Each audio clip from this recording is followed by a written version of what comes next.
আসসালামু আলাইকুম। প্রিয় শিক্ষার্থীবৃন্দ, কেমন আছো তোমরা সবাই? আশা করি ভালো আছো। আমার নাম বাদরুন শেখ মিজান, পড়াশোনা করছি রাজশাহী বিশ্ববিদ্যালয়ের আইন বিভাগে।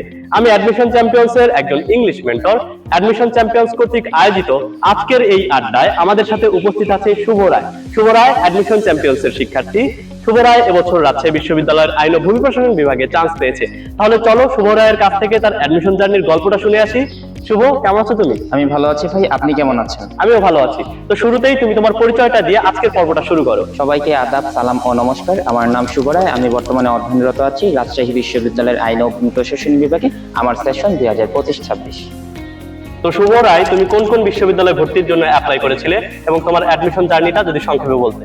আমি মূলত অ্যাপ্লাই করেছিলাম 4টি বিশ্ববিদ্যালয়ে। প্রথমে যে বিশ্ববিদ্যালয়টি ছিল ঢাকা বিশ্ববিদ্যালয়, তারপর রাজশাহী বিশ্ববিদ্যালয়, আমাদের হাজী দানেশ বিজ্ঞান ও প্রযুক্তি বিশ্ববিদ্যালয় ও হচ্ছে আমাদের জিএসটি বিশ্ববিদ্যালয়।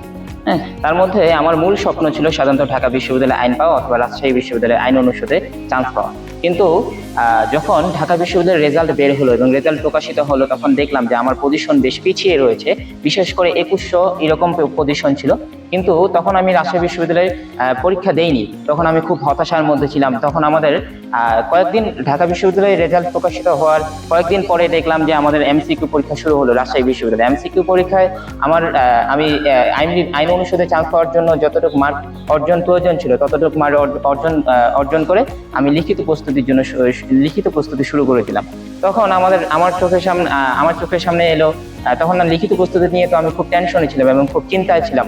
তখন আমি অ্যাডমিশন চ্যাম্পিয়নের পেজটি আমার সামনে আসলো এবং দেখলাম যে সেখানে হচ্ছে লিখিত প্রস্তুতির জন্য গাইডলাইন দেওয়া হচ্ছে এবং কি সেখানে একটা কোর্স লঞ্চ করা হয়েছিল। তখন আমি সেই লিখিত প্রস্তুতির অ্যাডমিশন চ্যাম্পিয়ন্সের লিখিত প্রস্তুতি কোর্সটিতে ভর্তি হয়ে গেলাম। এখন আমি অধ্যয়নরত আছি আইন ও ভূমি প্রশাসন বিভাগে, আমার স্বপ্নের জায়গায়।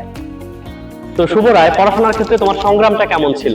পড়াশোনার ক্ষেত্রে সংগ্রামটা বেশ অসহনীয় ছিল, কারণ বিশেষ করে যখন আমার বাবা মারা যায় তখন আমি আমাদের যে পারিবারিক পরিস্থিতি এবং হচ্ছে একটা পড়ালেখা নিয়ে যে একটা চিন্তা, সেটা আমার ঘাড়ে এসে পড়ে এবং হচ্ছে আমার উপর এটা আমাকে বেশি ফেস করতে হয়েছে। কারণ যেহেতু আমার বাবার আমি একমাত্র ছেলে ছিলাম, তখন আমি আমার যে পড়ালেখার চালানোর জন্য এবং হচ্ছে পারিবারিক যে বিষয়গুলো এগুলো মেনটেন করার জন্য আমি পার্ট টাইম জব শুরু করে দিই এবং হচ্ছে টিউশন শুরু করে দিই মূলত।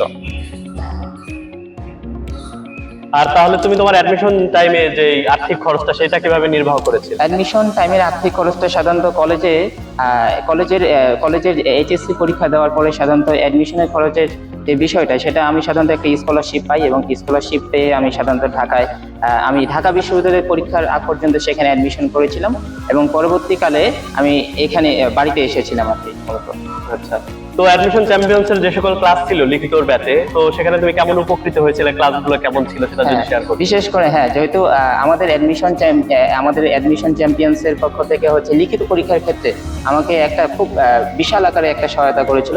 কারণ লিখিত নিয়ে আমি খুব টেনশনে ছিলাম। কারণ রাজশাহী বিশ্ববিদ্যালয়ে আমি তো প্রথমে ঢাকায় কোচিং করেছিলাম। কোচিং করার পর তো এখানে যেহেতু স্বপ্নই ছিল আইন অনুষদে চান্স পাওয়া, তখন এখানে এখন তো রাবির আইনের জন্য তো একটা বিশাল একটা বড় একটা ইংলিশ সিলেবাস ছিল, সেখানে এসআই ছিল, বিভিন্ন বড় বড় লিখিত কম্প্রিহেনশন ছিল।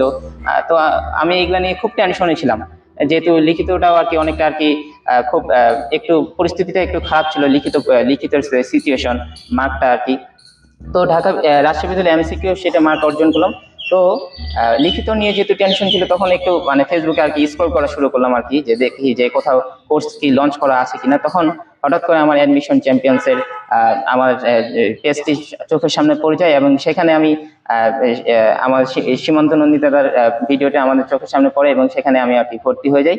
এবং পরবর্তীকালে আমার মনে আছে যে হচ্ছে আপনাদের যে হচ্ছে বিশেষ করে ক্লাসগুলো আর কি, এক একটা ক্লাস হচ্ছে 2-3 ঘন্টার ছিল এবং সেই ক্লাসগুলো অনেক হেল্প ছিল। এবং আপনারা যে আমার যে ক্ষেত্রে যে বিষয়টা আমার খুব সহায়তা করে হচ্ছে বলে বেশি মনে হয়, যে আমার যে আপনারা যে লেখার যে প্রস্তুতিগুলো দিতেন এবং যে প্রশ্নগুলো দিতেন বিগত সালের প্রশ্নগুলো, এগুলো খুব ভাই আমার ক্ষেত্রে আর কি খুব সহায়ক ছিল। এবং আপনারা যখন মূল্যায়ন করে দিতেন, বিশেষ করে তৌফিক ওমর ভাই, তারপর হচ্ছে আপনি নাজমুল ভাই, এগুলো খাতাগুলো এভালুয়েট করে দিতেন এবং সেই ভুলগুলো আমাকে খুব সহায়তা করেছিল আমার ভুলটা বুঝতে আর কি। তো প্রিয় শিক্ষার্থীবৃন্দ, তোমরা শুভ রায়ের অ্যাডমিশন জার্নি শুনতে পেলে। শুভ রায়ের অ্যাডমিশন জার্নি শোনার মাধ্যমে তোমরা কি বুঝতে পারলে? তোমরা এই বিষয়টা বুঝতে পারলে যে দৃঢ় ইচ্ছা এবং পরিশ্রম করার মানসিকতা থাকলে তোমরা অবশ্যই সাফল্য পাবে। তোমরা হয়তো অনেক সময় বিভিন্ন বিশ্ববিদ্যালয়ে ভর্তি পরীক্ষা দিয়ে আশানুরূপ ফল পাও না, তোমাদের হয়তো কোনো মনের মতো সাবজেক্ট আসে না, তাই না? তখন তোমরা হতাশ হয়ে যাও। হতাশ হলে চলবে না। তোমাদের হাতে কিন্তু সেকেন্ড টাইম যে ভর্তি পরীক্ষার একটা বিষয় আছে, সেই বিষয়টা মাথায় রাখবে তোমরা। এটা কিন্তু তোমাদের ক্ষেত্রে একটা সুযোগ, তাই না? সেকেন্ড টাইমে ভর্তি পরীক্ষার প্রস্তুতির ক্ষেত্রে অ্যাডমিশন চ্যাম্পিয়ন্স কিন্তু বেশ সুপরিচিত একটি নাম। অ্যাডমিশন চ্যাম্পিয়ন্স এর যে এই বছরই আমরা খুব শীঘ্রই সেকেন্ড টাইম ভর্তি প্রস্তুতির একটা কোর্স আনতেছি। তোমরা চাইলে সেই কোর্সে ভর্তি হতে পারো। কোর্সে ভর্তি হতে চাইলে আমাদের অ্যাডমিশন চ্যাম্পিয়ন্স এর ফেসবুক পেজে, সেখানে ইনবক্সে নক দিতে পারো, অথবা আমাদের হোয়াটসঅ্যাপে নক দিতে পারো।